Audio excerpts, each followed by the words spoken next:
त्यांनी जंगलराज अनुभवला 1990 ते 2005 पर्यंत. त्या परिवारातला कुठलाही व्यक्ती जाऊन तेजस्वी यादवला मतदान करणार नाही हे आम्हाला दिसून येत होतं.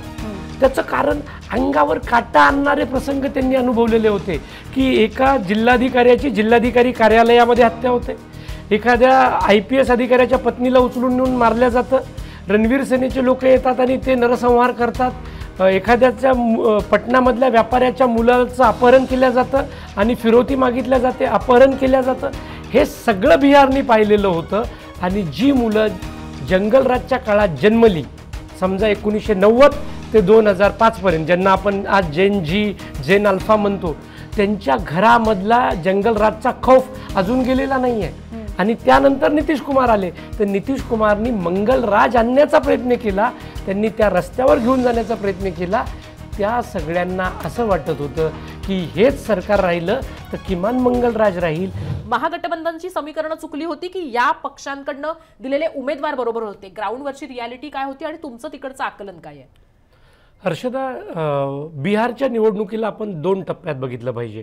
एक म्हणजे 6 ऑक्टोबरच्या आधीची बिहारची निवडणूक आणि 6 ऑक्टोबर नंतरची निवडणूक. 6 ऑक्टोबरला काय झालं होतं तर निवडणूक आयोगाने निवडणुकीची घोषणा केली. 6 ऑक्टोबरच्या आधी जेव्हा बिहारमध्ये आम्ही फिरलो तर त्यावेळेला असं वाटायचं की सत्ता परिवर्तन होत आहे. तेजस्वी यादव, राहुल गांधी यांची यात्रा झालेली आहे, लोक त्यांच्या बाजूनं बोलत आहेत, लोकांना असं वाटतं की परिवर्तन झालं पाहिजे. तहसीलमधला भ्रष्टाचार, प्रशासकीय कार्यालयातला भ्रष्टाचार वाढलेला आहे आणि लोकांमध्ये नाराजी आहे. पण ती नाराजी द्वेषामध्ये रूपांतरित नव्हती झाली, परंतु त्यांना परिवर्तन हवं आहे असं वाटत होतं.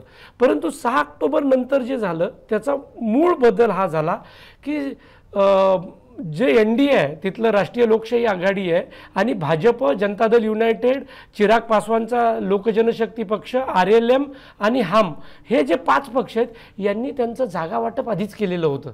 कोण कुठल्या जागा लढायच्या आणि त्यानंतर त्या जागांमध्ये कुठला उमेदवार असला पाहिजे हे सुद्धा तिथं निश्चित केलेलं होतं. आणि हे सगळं झालेलं असल्यामुळं त्यांनी त्यांची निवडणूक घोषित झाल्यानंतर फक्त निवडणुकीचं मतदान, उमेदवारांचा अर्ज भरायचा आणि मतदानाला जायचं, हे तयारी ही राष्ट्रीय लोकशाही आघाडीची झालेली होती. परंतु दुसऱ्या बाजूला जिथं महागठबंधन आहे तिथं राष्ट्रीय जनता दल, काँग्रेस यांचं जागा वाटप नाही. डाव्यांचे जागा ठरलेल्या आहेत त्यावर काही ठिकाणी काँग्रेसने दावा केलेला आहे. त्यानंतर जो मुकेश सैनीचा पक्ष आलेला होता तर त्या पक्षाला कुठल्या जागा द्यायचा याचा संभ्रम आहे.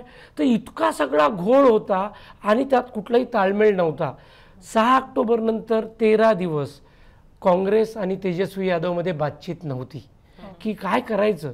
तेजस्वी यादव पटण्यातून, आपल्या घरातून, सर्क्युलर रोडमधून सुद्धा बाहेर पडत नव्हते की त्यांना हे कळत नव्हतं की आपण कसं पुढं जायचं.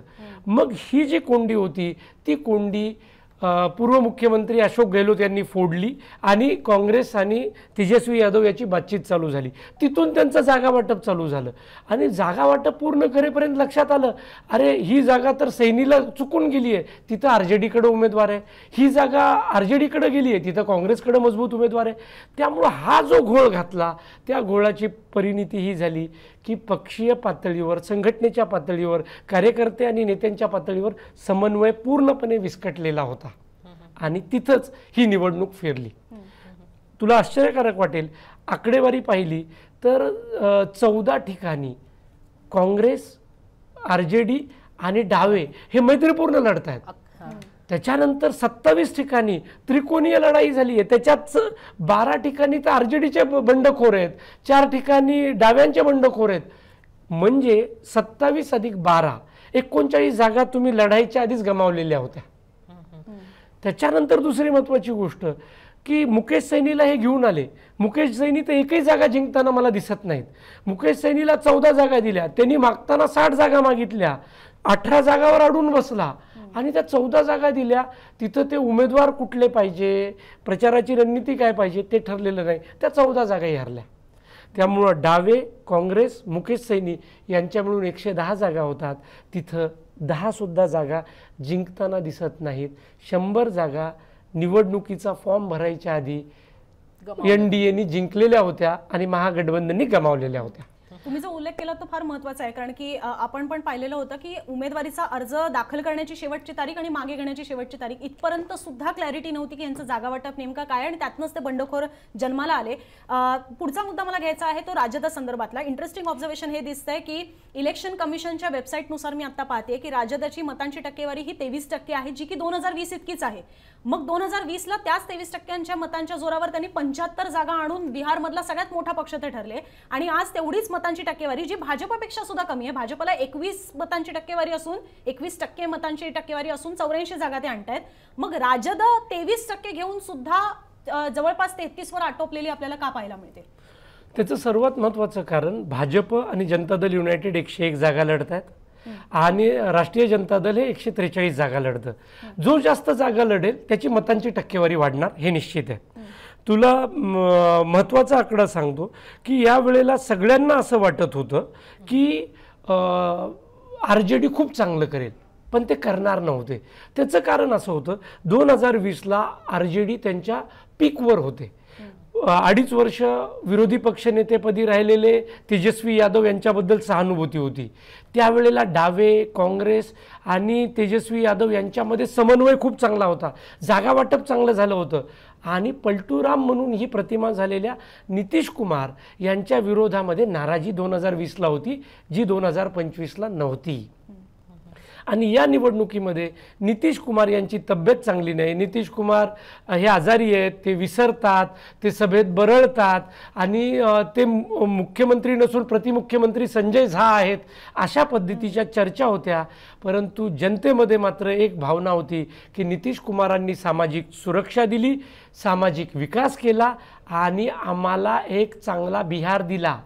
ज्यांनी जंगलराज पाहिलं त्या लोकांच्या समोर एक मंगलराजला जाणारा रस्ता हा नितीश कुमारांच्या माध्यमातून दिसून येत होता. त्यामुळे या वेळेला रिटर्न गिफ्ट द्यायची वेळ कोणाची आहे तर बिहारच्या जनतेची आहे. म्हणून बिहारच्या जनतेने भरभरून मतदान केले. यावेळेची टक्केवारी वाढण्याची 3 कारणं आहेत. पहिलं कारण SIR झालं, त्यामुळे 65 लाख नावं कमी झाली, 20 लाख नवमतदार वाढले आणि जो प्रवासी बिहारी आहे तो मोठ्या प्रमाणावर बाहेरून आला. आणि चौथं महत्त्वाचं कारण बिहारच्या महिला बाहेर पडल्या आणि नितीश कुमारने आम्हाला सन्मानजनक जगण्यासाठी, सुरक्षित जगण्यासाठी एक चांगला बिहार दिला. चांगले रस्ते, वीज, सुरक्षा, शिक्षा, स्वास्थ्य सगळं काही दिलं. तर आम्ही नितीश कुमारला मत देऊन धन्यवाद देऊ हे त्यांनी मतदानातून दाखवलं. आणि आम्हाला एक बिहारी महिला म्हणाली, नितीश जी ने क्यों जीविका दीदी की योजना चालू की, पैसे क्यों दिए? वो ना देते तो भी मतदान हम उन्हीं को करते, क्योंकि हमें जीने के लिए जो चाहिए था वो सुरक्षा, शिक्षा और स्वास्थ्य नितीश जी ने दिया है, इतना काफ़ी है. म्हणजे विकासाच्या विरोधामध्ये अशा पद्धतीनं सिक्युरिटी मिळणं हे या मतदारांसाठी महत्त्वाचं झालं आणि बिहारसाठी ते खूप गरजेचं होतं असं म्हटलं जातंय. पण मला आणखीन एक प्रश्न येते, म्हणजे की नितीश कुमारांच्या दृष्टीनं जर विचार केला तर त्यांना सहानुभूती म्हणून झालेलं हे मतदान आहे की महिला आणि तरुणांनी केलेल्या मतदानामुळे NDAचा इतका आपल्याला म्हणजे फायदा झाल्याचं पाहायला मिळतंय. आणि याच्यामध्ये सगळ्यात मोठा हिस्सा कोणाचा आहे? म्हणजे मतदान जरी महिलांनी अधिक प्रमाणावर केलं असलं आणि महिलांना 10,000 मिळतील या आशेपोटी केलं असलं तरी सुद्धा युथ न मिळणाऱ्या नोकऱ्या हे कारण तिथे म्हणजे कामाला आलंच नाही का? आणि म्हणून हे अशा पद्धतीनं गोष्टी पाहायला मिळत आहेत का महागठबंधन वर्सेस NDAच्या मध्ये? हर्षदा, या निवडणुकीचं विश्लेषण अनेक अंगाने होऊ शकतं, पण सर्वात महत्त्वाची गोष्ट बिहारसाठी बघितलं पाहिजे. देशातलं एकमेव राज्य आहे बिहार जिथं जातीवर मतदान होतं. UPमध्ये धर्मावर होतं. वेगवेगळ्या राज्यात वेगवेगळे पॅटर्न आहेत. तर बिहारमध्ये जातीच्या 2 गोष्टी आहेत. मतदान करणाऱ्या मतदाराची जात कुठली आणि उमेदवाराची जात कुठली. जर असं बघितलं एखादा कुशवाहा मतदार आहे आणि उमेदवार कुशवाहा RJDचा आहे तर तो RJDलाही मतदान करतो. तो हा विचार नाही करत की मी NDAला मतदान केलं पाहिजे. त्यामुळं बिहारमध्ये हा पॅटर्न आपल्याला दिसतो. परंतु ही निवडणूक वेगळी होती. त्याचं कारण असं होतं बिहारमध्ये ग्रामीण भागामध्ये नितीशची लोकप्रियता प्रचंड आहे आणि शहरी भागामध्ये नरेंद्र मोदीची लोकप्रियता प्रचंड आहे. अच्छा, 2 फॅक्टर. या दोन्हीचं जर ताळमेळ आणि कॉम्बिनेशन केलं तर मतांची टक्केवारी वाढणार होती. आणि दुसऱ्या बाजूला महिला हा फॅक्टर तर 2010च्या निवडणुकीत होता, 15च्या निवडणुकीत होता. 10ला भाजपसोबत नितीश कुमार होते, महिलांनी त्याला मतदान केलं. 15ला नितीश कुमार RJD सोबत होते, तिथं मतदान केलं. 20 आणि 25ला भाजपसोबत आहे तिथं मतदान केलं. महिला म्हणतात हम नितीशचे साथ है, नितीश कुमारांच्या सोबत आहे. 10,000ची घोषणा करायची आवश्यकता नव्हती. बिलकुल गरज नव्हती. तुला सांगतो मी, ही माझी 4थी निवडणूक आहे बिहारमधली. 2 वेळा मी पत्रकार म्हणून गेलो, 2 वेळा मी विविध सर्वेक्षण आणि रणनीतीसाठी गेलो. तर बिहारमध्ये फिरत असताना आपण बाहेरून गेलेल्या लोकांना कुठं अडवतील, कुठं मारतील, कुठं पैसे काढून घेतील अशी परिस्थिती होती. त्या बिहारमध्ये तुम्ही 24 तास बिनधास्त फिरू शकता. महिलांसाठी तर वरदान आहे की महिला घरच्यांच्या कुठल्याही व्यक्तीला न घेता, आईला, भावाला, वडिलांना न घेता ते मोठ्या प्रमाणावर फिरू शकतात. तुला फक्त मुंबईतला मरीन ड्राईव्ह माहिती आहे, हो. बिहारमधला माहिती आहे का? नाही नाही, मी ऐकलंही नव्हतं, आता तुमच्याकडनं कळलं. आता अनुजा, बिहारमध्ये गंगेचा घाट आहे. 30 किलोमीटरच्या घाटावर त्यांनी इतका सुंदर मरीन ड्राईव्ह केलाय. त्याच्यासमोर आपला मरीन ड्राईव्ह शून्य आहे. तिथं तुम्हाला बसायला व्यवस्था केली आहे. तिथं आपल्यासारखी चौपाटी, त्यांनी नाव चौपाटीत दिलंय. अच्छा. हा चौपाटीचे सेक्टर केलेत. मी 4 नंबरच्या चौपाटीला तर त्यानं 4 नंबरला जायचं, त्याची पार्किंग वेगळी. तर तिथं अख्खी तरुणाई दिसते. आणि तू बिहार आणि मरीन ड्राईव्ह टाक, तुला अनगिनत रील्स दिसतात. तरुण, तरुणी, म्हातारे, निवृत्त झालेले लोक, महिला सगळेजण तिथं येतात आणि रात्रीच्या नुक्कडवाल्या गप्पा करतात. आणि तिथं गोलगप्पेही मिळतात, तिथं भेळही मिळते, लिट्टी चोखा मिळतो, तिथं बिहारी वेगवेगळे खाद्यपदार्थ मिळतात. हे बिहारने कधीही पाहिलं नव्हतं. मी बिहारच्या या मागच्या निवडणुकीला गेलो, जेहानाबादमध्ये जायचो, तो तिथे नक्षली थ्रेट करायचे, त्यांची धमकी असायची की आम्ही हे केंद्र उडवून टाकू, तिथं तुम्ही यायचं नाही. यावेळेला बिहारच्या इतिहासात पहिल्यांदा एकाही राजकीय पक्षांनी फेर मतदान मागितलं नाही. याचा अर्थ सुरक्षा, कायदा सुव्यवस्था, महिलांसाठीची शिक्षा, स्वास्थ्य हे सगळं बिहारने दिलंय. बिहारमधले रस्ते खूप चांगले झालेत. देशामधलं एकमेव राज्य बिहार असं आहे की तिथं अख्ख्याचा अख्खा रस्ता बदलतो. म्हणजे तिथं कोसीचा पूर आला तर जर आपण एका रस्त्यावर मागच्या वेळेला गेलो असो तर तो पुरामध्ये वाहून जातो. तो रस्ता तुम्हाला 2 किलोमीटर 4 किलोमीटर नंतर दुसरीकडे बनवावा लागतो, पूल बनवावा लागतो. इतक्या मोठ्या प्रमाणावर बाढ, पूर येतो. त्या बिहारमध्ये रस्ते लोकांनी पाहिले. आणि सर्वात महत्त्वाची गोष्ट, रोजगाराचा विषय काढला, तुम्हाला रोजगार करण्यासाठी सुद्धा सुरक्षा पाहिजे. एखाद्यांनी दुकानाचा ठेला लावलाय, धंदा लावलाय आणि कोणी येऊन तिथं रंगदारी मागतोय, पैसे मागतोय, ते बंद झालेलं आहे. तर हे सगळं जे झालेलं आहे तिथं मोठ्या प्रमाणावर लोक तिथं छोटे मोठे धंदे करतायत. आणि विकास की रफ्तार यही आगे बढ़ानी है तो बिहार में बाढ़ है, 25 से नीतीश कुमार है, अशा पद्धतीची घोषणा तुम्हाला दिसत होती.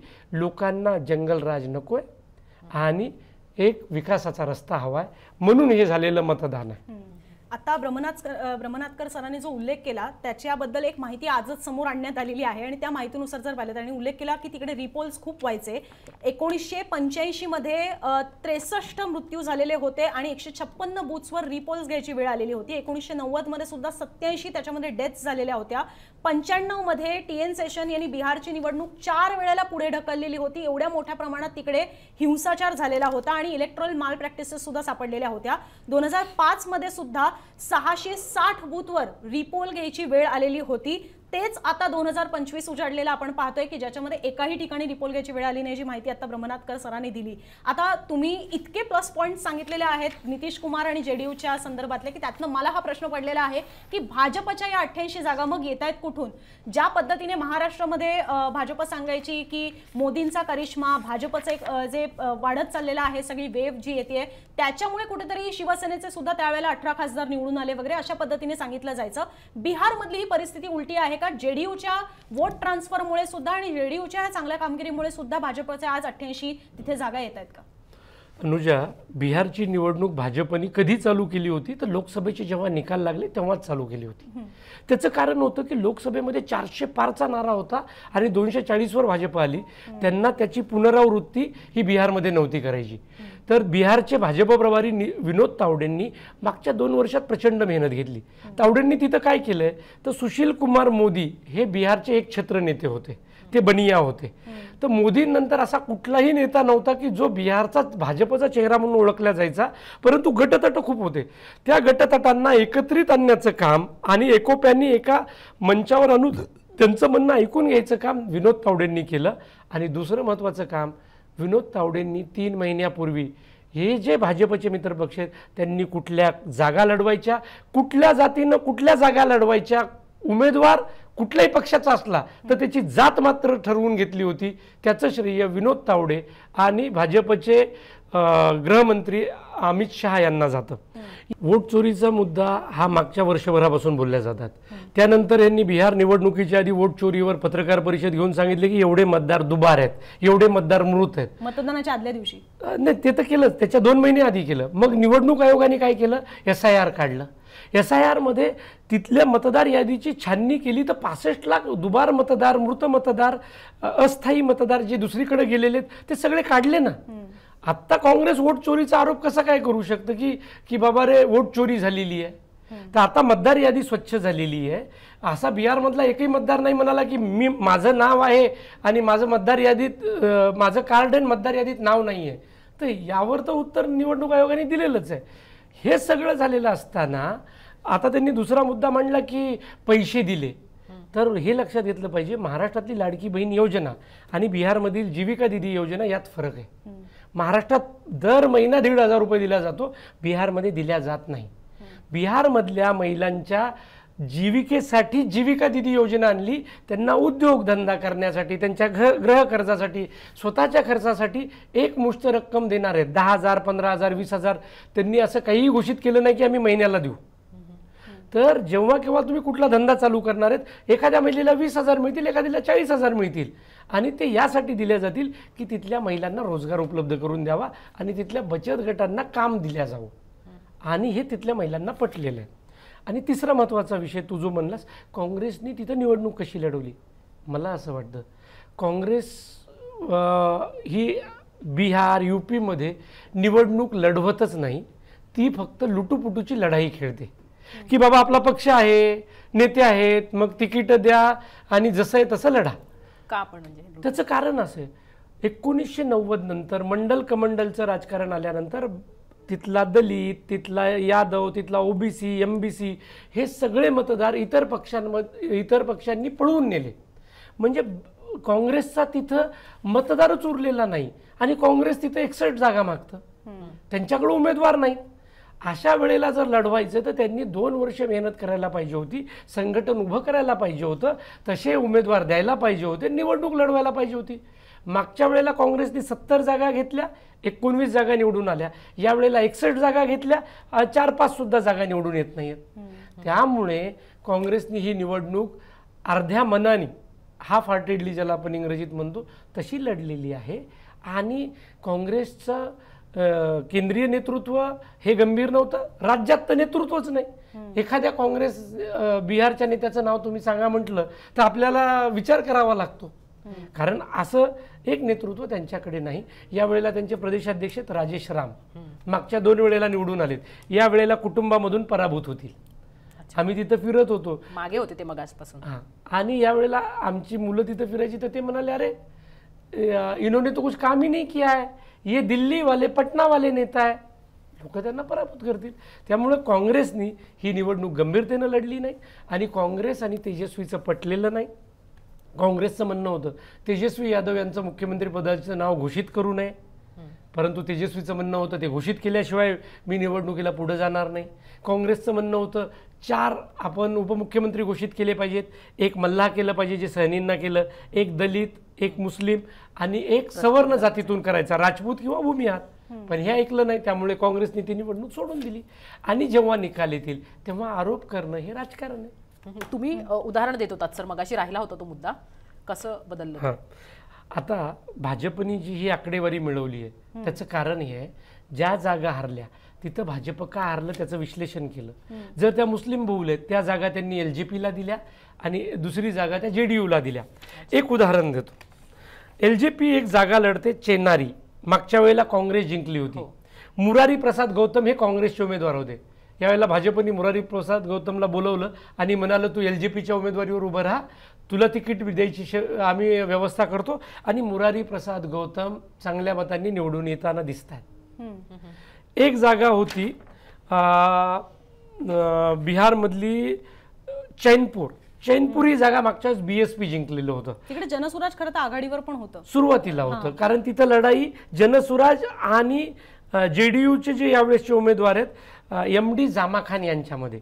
जामा खान हे मागच्या वेळेस BSPचे उमेदवार होते, त्यांना JDU कडे घेतलं आणि त्यांना JDUची उमेदवारी दिली आणि त्यांना सांगितलं तुम्ही लढा. ते उभे राहिले, ते पुढे. एक जागा आहे किशनगंज ही जागा फारच महत्वपूर्ण आहे. ती एकदम बिहारच्या सीमारेखेला लागून आहे आणि तिथं 69% मुस्लिम मतदाता आहेत. भाजपने काय केलं, स्वीटी सिंग त्यांची एक मजबूत कार्यकर्ता आहे महिला, ती मागच्या वेळेस फक्त 1100 मतांनी हारली. यावेळेला तिलाच तिकीट दिलं. तिथं काँग्रेसचा उमेदवार आहे, तिथं जनसुराज्याचा उमेदवार आहे, तिथं MIMचा उमेदवार आहे. ह्या तिघांनी मुस्लिम मतांचं मतदान घेतलं आणि स्वीटी सिंग जिंकून येते. तर हे जे छोटं छोटं मतदार संघनिहाय रणनीती करण्याचं काम भाजपने केलं, त्याचं प्रतिबिंब आकड्यांमध्ये. सर, तुम्ही 70च्या विरोधात 30% कॉन्सॉलिडेट करण्यात ते यशस्वी ठरले. आत्ता म्हणजे जसं हर्षवर्धन सपकाळांची प्रतिक्रिया होती त्याच्यात त्यांनी SIRचा उल्लेख केला. सपाचं सुद्धा आता प्रतिक्रिया आली. अखिलेश यादव म्हणतात बिहार में जो खेल SIR ने किया वो पश्चिम बंगाल, तमिलनाडु, UP और बाकी जगह पर अब नहीं हो पाएगा क्योंकि इस चुनावी साजिश का अब भांडाफोड़ हो चुका है. अब आगे हम ये खेल इनको नहीं खेलने देंगे. CCTV की तरह हमारा PPTV मतलब PDP PDA प्रहरी चौकन्ना रहकर भाजपाई मंसूबों को नाकाम करेगा. भाजपा दल नहीं छल है. म्हणजे SIR वरनं ऑलरेडी राजकारण जे सुरू होतं आता ते निवडणुकांच्या निकालानंतर पुढे जाताना आपल्याला पाहायला मिळतंय. मला एक समजून घ्यायचं आहे सर, म्हणजे की नितीश कुमार कुर्मी समाजातनं येतात. नितीश कुमारांच्या दृष्टीनं पाहायला गेलं तर दलित समाजाला ते खूप जवळचे वाटतात, कारण मांझींना त्यांनी नेतृत्व दिलं होतं. भले मांझींनी त्याच्यानंतर ज्या गोष्टी केल्या त्याच्यामुळे त्यांची नाराजी आहे, पण आता जर आपण पाहिलं तर इथं कुठल्या जातीच्या अनुषंगानं मतदानाचा प्रभाव झालेला आहे किंवा मतदान मोठ्या प्रमाणावर झालेलं आहे, विशेष करून भाजपला. कारण हिंदुत्ववादी सरकार जसं उत्तर प्रदेशमध्ये ते म्हणू शकतात, इथं तसं म्हणू नाही शकत. पण तरी सुद्धा बिहारमध्ये जी जातीची गणित आहेत त्याच्यानुसार भाजपला कुठल्या समाजातनं अधिक मतदान झालेलं असू शकतं, ज्या 88 जागांवर ते आघाडीवर आहेत. हर्षदा, भाजप आणि नितीश कुमार यांच्या मतांचं विभाजन झालंच नाही.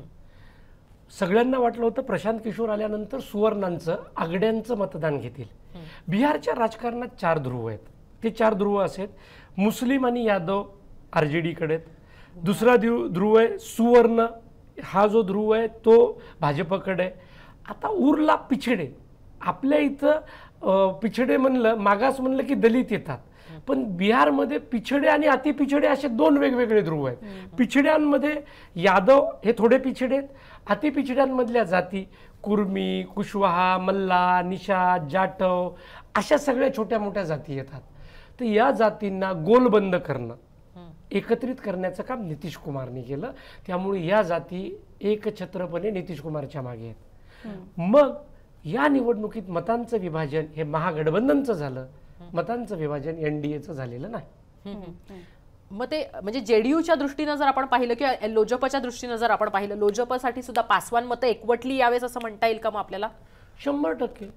भाजप आणि JDUच्या बाजूला 3 मित्रपक्ष होते. जतीनराम मांझीचा हाम तो आधी होता, तो मुसहर जातीतून येतो, तर त्याची मतदान आधीच पडायचे. ते 6 जागा लढतात, त्यापैकी 5 वर आघाडीवर होते आणि मला वाटतं 6वी जागा जिंकतील ते. त्याच्यानंतर दुसरी गोष्ट, राष्ट्रीय लोक मोर्चा म्हणून उपेंद्र कुशवाहाचा पक्ष होता, जो मागच्या वेळेला MIM सोबत होता. त्याचा मतविभाजन झालं, त्याचा फटका बसला. त्याची 1% मतदान आरामात भाजपला मिळालं. मागच्या वेळेला चिराग पासवान वेगळं लढले होते, त्यांना 5.66% मतदान होतं. यावेळेला ते सोबत आहेत, त्यांचं 1.5 ते 2% मतदान भेटलं. मग जे हे मतदान वाढत गेलं ते भाजपच्या बाजूने वाढत गेलं आणि विभाजन 0 झालेलं होतं.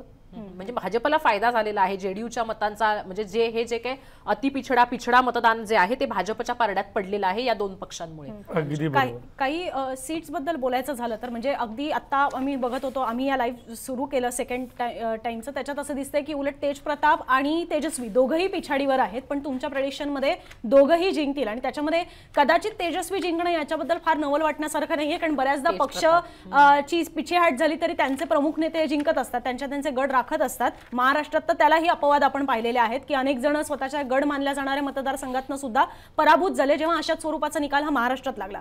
पण तरी सुद्धा तेजस्वी यादव हे पिछाडीवर जात असताना सुद्धा ते कदाचित आपली जागा राखतील असं दिसून येत आहे. पण तेज प्रताप हे सुद्धा महुआ जिंकतील असं तुमचं प्रेडिक्शन आहे, तर ते कुठल्या धर्तीवर समजून घ्यायचं? याचं कारण असं की बिहारमधल्या म्हणजे आमचेच बिहार तकचे आणि काही लोकांशी मी बोलले तेव्हा असं कळलं की त्यांचं ईव्हीएम मशीनवर सुद्धा नाव 8व्या क्रमांकावर होतं आणि ब्लॅकबोर्ड हे चिन्ह तेवढं पसरवणं म्हणजे लोकांपर्यंत पोहोचवणं हे तुलनेनं डिफिकल्ट होतं लालटेनच्या कंपॅरिझनमध्ये. तसंच तुमचं मी याचं सुद्धा प्रेडिक्शन पाहते मोकामाचं, तर त्याच्यात सुद्धा तुम्ही लिहिलेलं आहे की अनंत सिंग जिंकू शकतील. तर एवढी कारवाई होऊन अटक होऊन सुद्धा कशी शक्यता तुम्हाला ती वाटलेली आहे? म्हणजे तुम्ही ज्या वेळेला हे प्रेडिक्शन केलेलं आहे तेव्हा त्यांच्यावर कारवाई झालेली होती की हे त्याच्या पूर्वीचं प्रेडिक्शन होतं? नाही, कारवाई झालेलीच होती, कारण त्या निवडणुकीत कारवाई झालेली होती आणि त्याच्यानंतर दुसऱ्या टप्प्यामध्ये मोकामाचं मतदान होतं. आता मोकामाची गोष्ट सांगतो. मागच्या 6 निवडणुकीत 5 वेळेला आनंद सिंग जिंकून आलेत, एकदाच फक्त ती वीणा देवी निवडून आलेली आहे.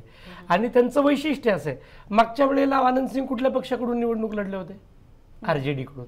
त्यावेळेस निवडून आलेले होते. भाजपने त्यांना ठरवून आपल्याकडे केलं आणि JDUला दिलं, त्यामुळे ते निवडून आले.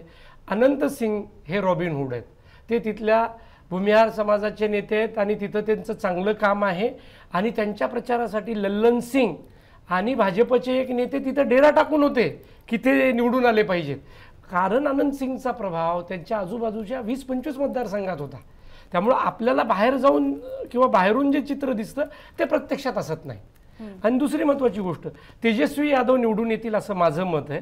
ही जागा परंपरागतपणे यादव परिवाराकडे राहिलेली आहे. 2010ला इथून राबडी देवी हारलेले आहेत आणि त्यांचा पराभव ह्या सतीश कुमारनीच केलेला आहे. आत्ता जे त्यांचे उमेदवार आहेत त्यांनीच केलेला होता. परंतु तेजस्वी यादव यांच्या प्रती एक चांगला चेहरा, युवा चेहरा म्हणून पाहिल्या जातं. जर इथं प्रशांत कुमार असते, PK असते, तर ही निवडणूक त्यांना जड गेली असती. आता येतो महुआवर. महुआमध्ये काय झालंय? महुआमध्ये चौरंगी लढत झाली.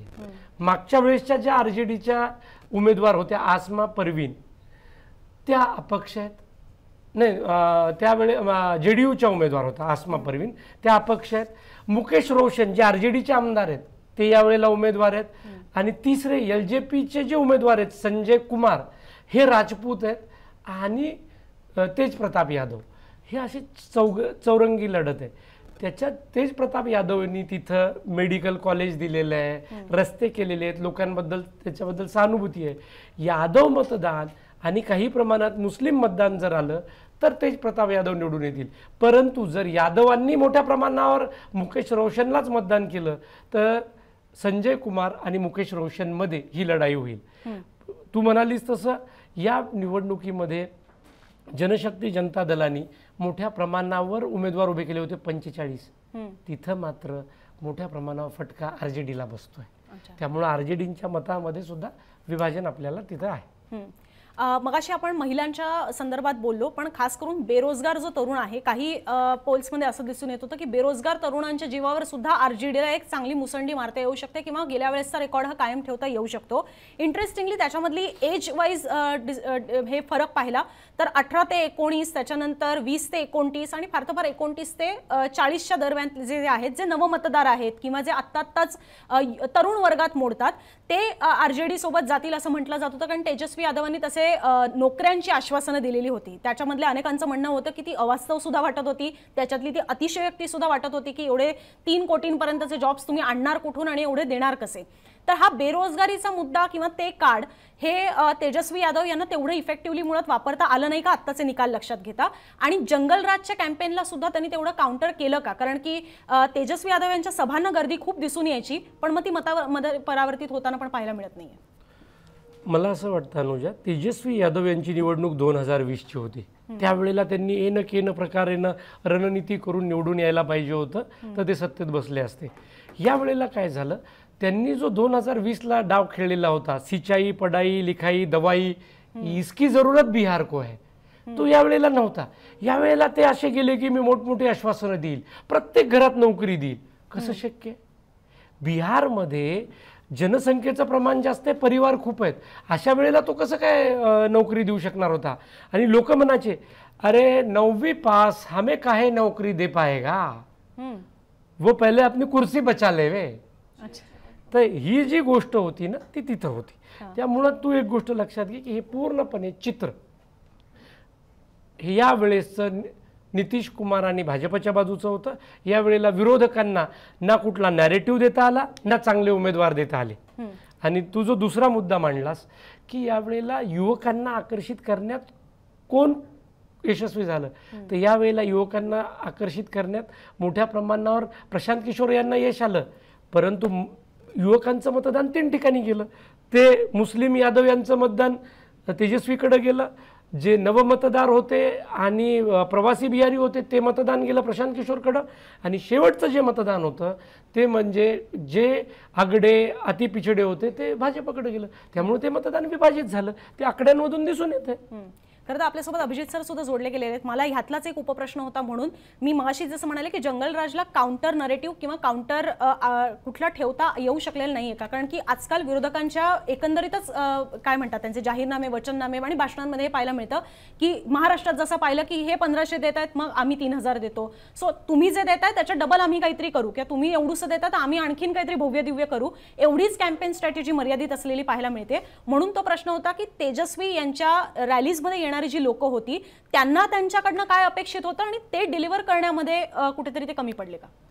अनुजा, ज्यांनी ज्यांनी जंगलराज अनुभवला 1990 ते 2005 पर्यंत, त्या परिवारातला कुठलाही व्यक्ती जाऊन तेजस्वी यादवला मतदान करणार नाही हे आम्हाला दिसून येत होतं. त्याचं कारण अंगावर काटा आणणारे प्रसंग त्यांनी अनुभवलेले होते की एका जिल्हाधिकाऱ्याची जिल्हाधिकारी कार्यालयामध्ये हत्या होते, एखाद्या IPS अधिकाऱ्याच्या पत्नीला उचलून नेऊन मारल्या जातं, रणवीर सेनेचे लोक येतात आणि ते नरसंहार करतात, एखाद्याच्या पटनामधल्या व्यापाऱ्याच्या मुलाचं अपहरण केलं जातं आणि फिरवती मागितल्या जाते, अपहरण केलं जातं.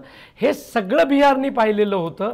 आणि जी मुलं जंगलराजच्या काळात जन्मली, समजा 1990 ते 2005 पर्यंत, ज्यांना आपण आज जेन अल्फा म्हणतो, त्यांच्या घरामधला जंगलराजचा खौफ अजून गेलेला नाही आहे. आणि त्यानंतर नितीश कुमार आले, तर नितीश कुमारनी मंगलराज आणण्याचा प्रयत्न केला, त्यांनी त्या रस्त्यावर घेऊन जाण्याचा प्रयत्न केला. त्या सगळ्यांना असं वाटत होतं की हेच सरकार राहिलं तर किमान मंगलराज राहील, आणि जर तेजस्वी आला तर पुन्हा तो जंगलराज येईल. त्याच्या विरोधातलं हे मतदान होतं. जंगलराजच्या विरोधातलं मतदान असेल तर मग मला असं वाटतं की काय मंगलराज आला असं कसं म्हणताय? नितीश के डॉन नावाची स्टोरी तर म्हणजे मी परवा पण त्याचं उदाहरण दिलं, इंडिया टुडेने पण केली होती. दुलारचंद यादवची हत्या झाली, ती इलेक्शनच्या मध्ये झाली. मोकामामधले आनंद सिंग कोणाच्या बाजूचे होते, त्यांना कोणी अभय दिलं, म्हणजे काय त्यांचं होतं ते जंगलराज होतं, त्याच्याबद्दल लोकांना हे नाहीये. पण हे मंगलराज, तुम्ही तो प्रचार, मला असं वाटतं की ते परसेप्शन फार फार तर क्रिएट करण्यामध्ये त्यांना यश आलं की म्हणजे कधी जंगलराज नितीश कुमार यांच्या राज्यामध्ये केवढ्या अशाच पद्धतीच्या गुंडांचा हायदोस आपण पण बघितला. अभिजित, तसं काय ते जंगलराज वाटत नाही त्यांना.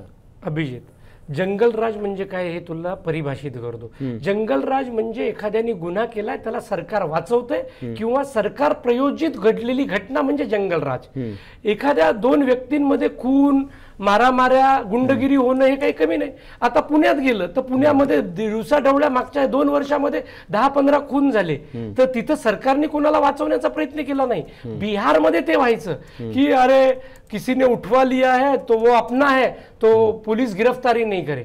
या आनंद सिंगांनी दुलारचंदला मारलं का तर मारलं, तर दुलारचंद हा काही महात्मा नव्हता. दुलारचंदवर 48 गुन्हे दाखल केले, त्यातले 12 तर खुनाचे गुन्हे आहेत. आणि तो दबंग होता, त्याच्या समोर अनंत सिंग होता, त्याच्यावरही 50 पेक्षा जास्त गुन्हे आहेत. परंतु ज्या वेळेला मारलं त्यानंतर जी सरकारने कार्यवाही केली, अनंत सिंग यांना जेलमध्ये टाकलं ना. असं 15 वर्षाच्या जंगलराजमध्ये लालूनी केलंच नाही. आपल्या माणसांनी जर गुन्हा केलाय तर त्याला कधीच त्यांनी जेलमध्ये टाकलं नाही, उलट त्याला सरेआम गुन्हे करण्यासाठी प्रोत्साहित केलं जायचं. कास्ट कॉम्बिनेशन जी आहे ती यावेळेच्या इलेक्शन्स मध्ये अधिक महत्वाची होतील. म्हणजे या इलेक्शनमध्ये लोजपाची भूमिका ही निर्णायक राहिली असं वाटत नाही, कारण गेल्या वेळेला 5% वोट शेअर आणि 1 सीट होती, पण त्यांनी ज्या सीट्स एका पद्धतीने पराभूत झाल्या यांच्या JDUच्या, त्याचा आकडा 35पेक्षा जास्त होता. तर तो कसा फरक यावेळेचा या इलेक्शनमध्ये जाणवला? एक तर हिंदुत्ववादी वोट, दुसरं सेक्युलर वोट बँक केटर करणारे 2 पक्ष भाजपसोबत होते, त्याचा काही फायदा झाला? अभिजित, सगळेजण महिला मतदारांना श्रेय देतात. महिला मतदारांनी 2010, 15, 20 त्यावेळेलाही मतदान केलंच होतं ना. या वेळेला 3 मोठे फॅक्टर होते. सर्वात महत्वाचं, NDA मध्ये ताळमेळ खूप चांगला होता. त्यांनी निवडणुकीच्या 2 महिने आधीच कुठला उमेदवार असला पाहिजे आणि कुठल्या जातीचा उमेदवार असला पाहिजे हे वाटून घेतलेलं होतं. अच्छा. त्यानंतर दुसरी महत्वाची गोष्ट भाजपने केली, ती म्हणजे ज्या आपल्या पक्षामध्ये उमेदवार चांगला नाहीये आणि तिथं निवडून येणारा उमेदवार आहे त्याला आपल्याकडे घेऊन टाका. आणि तिसरं आणि सर्वात महत्वाची गोष्ट, या वेळेला निवडणुकीचं मतदान हे छट नंतर आलं, त्यामुळे जो प्रवासी बिहारी मतदार यायचा तो किती आलाय, तर तुला जर आकडा सांगितला तर तुला आश्चर्य वाटेल. या वेळेला 12 लाखापेक्षा जास्त प्रवासी बिहारी मतदार तिथं आलेला आहे. आणि तो कुठून कुठून आलेला आहे, तर मला जेव्हा माझ्या टीमनं सांगितलं तर आकडे हे निश्चितच आपल्याला लक्षणीय दिसून येतात. दिल्ली NCR मध्ये किमान 50 लाख बिहारी मतदार दिल्लीत राहतात. त्यातले आपण 20% धरू तर किती झाले? 10 लाख मतदार झाले. गुजरातमध्ये 24 ते 30 लाख राहतात, त्यातले तू फक्त 10% धर. त्याच्यानंतर मुंबईमध्ये 25 लाख बिहारी मतदार राहतात, त्यातले 10% धर. हरियाणामध्ये 15 ते 20% राहतात. पंजाबमध्ये 12 ते 15 लाख राहतात. उत्तर प्रदेशमध्ये 10 लाख राहतात. कर्नाटकमध्ये 10 लाख राहतात. आणि बिहारच्या बाजूला असून असलेले राज्य आहेत झारखंड, त्याच्यानंतर बंगाल आणि थोडाफार ओडिसाचा भाग, इथं तब्बल 50 लाख राहतात. माझं म्हणणं आहे 10% धरू नको, 5%च धर. हा जो मतदार पलायन करून रोजगारासाठी बाहेर गेलाय, ज्यांनी जंगलराज अनुभवलेला आहे, त्या सगळ्यांनी हे जे अनुभवलेलं आहे तर ते सगळं मतदानामध्ये प्रतिबिंबित होतंय. हे जे आकडे यावेळेला वाढले, 10% उगाच नाही वाढले, SIR मुळे वाढले असतील, ते समजा 3-4% वाढले असतील, तसे कमीही झाले. पण हा जो प्रवासी बिहारी मतदार आहे, यांनी हे निवडणुकीचं चित्र बदललंय असं माझं स्पष्ट मत आहे. जेव्हा आमची मुलं तिथं सर्वेला जायची, ती रेल्वेतून जायची, आम्ही ही बोलायची, कहाँ से आ रहे हो? सर हम तो गुजरात से आ रहे हैं. क्यों जा रहे हो? नहीं, इस बार नीतीश को रिटर्न गिफ्ट देना है. उन्होंने अच्छा सरकार चलाया, उनका आखरी चुनाव. त्यांना काय माहिती, हे बाहेर राहतात ना, म्हणजे म्हणून मला विचारायचं की हे बाहेर राहणारे जे जातात ते नितीश कुमारांना मतदान द्यायचे म्हणून जातात का भाजपचे? कारण मला जे आकलन आहे ते हा जो बाहेर राहणारा मतदार आहे तो जनरली हा राष्ट्रीय पक्ष जो असतो त्याच्याकडे बघून मतदानाला जातो. म्हणजे नितीश कुमारांबद्दल एवढं बाहेर राहणाऱ्या मतदारांना प्रेम का यावेळेला? कारण गेल्या वेळेला का नव्हतं? कारण त्याचं असं होतं की बाहेर राहणारा हा जो मतदार आहे तो रोजगारासाठी तिथं असलेल्या गुंडगिरीमुळे, जंगलराजमुळे बाहेर गेला आणि तो तिकडेच राहिला. आपण त्याचं मतदान बिहारमध्ये, आणि SIRचा परिणाम असा झाला, अरे माझं मतदार यादीतलं नाव कटलं ना तर पुढच्या वेळेला मला मतदान करायला मिळणार नाही, म्हणून तो यावेळेला भरभरून गेला. आणि तुला आश्चर्य वाटेल, यावेळेला किती ट्रेन होत्या, तर 1255 ट्रेन देशाच्या विविध भागातून एकदा नव्हे, दोनदा नव्हे, तर छठसाठी दरवर्षी जातात. तू म्हणशील यावेळेला निवडणुकीला गेल्या, बिलकुल नाही, छठसाठी दरवर्षी जातात. यावेळेला निवडणूक हा त्यातला बोनस होता. तर ते गेल्या, तर यांनी फेऱ्या किमान 3-3 केल्या. तर तू किती मतदार गेलाय तू लक्षात घे. आणि हा जो राष्ट्रीय पक्षाला मतदान करतो, हा तुला जे वाटतं तर त्याला हे माहितीये, बिहारमध्ये राष्ट्रीय पक्ष काँग्रेस कुठे हो? बसपा हा राष्ट्रीय पक्ष असला तरी बिहारमध्ये त्याचा परिप्रेक्ष्य फक्त भोजपूर आणि चंपारण या भागात दिसतो. आणि तिथं नितीशमुळे झालेलं परिवर्तन, तिथलं सडक, बिजली, पाणी, शिक्षा आणि स्वास्थ्य, हे अभिजितजी तुम्ही मागच्या निवडणुकीला अनुभवलंय. तुम्ही फिरला, तिकडून तिकडून गेलेले. गंगावर असलेला एकच पूल होता, गांधी पूल, आता 4 झालेले पाहिलेले आहेत. तिथं गंगा, मग मी सांगत होतो की मुंबईच्या मरीन ड्राईव्ह पेक्षा सुंदर मरीन ड्राईव्ह हा बिहारच्या पाटण्यामध्ये, तो 30 किलोमीटरचा आहे. आपला मरीन ड्राईव्ह 7-8 किलोमीटरचा सुद्धा नाही आहे. आपल्या चौपाटीपेक्षा चांगली चौपाटी तिथे आहे. त्यामुळं बदललेला आपल्या तिकडच्या चौपाटीवर तुम्हाला मराठी लोक भेटले का भेळ वगैरे विकताना? नाही, तिथं मराठी थोडीच भेटणार, तिथं बिहारीच भेटतो जो इथं भेटला आणि तो खुश आहे, हे लक्षात घ्या.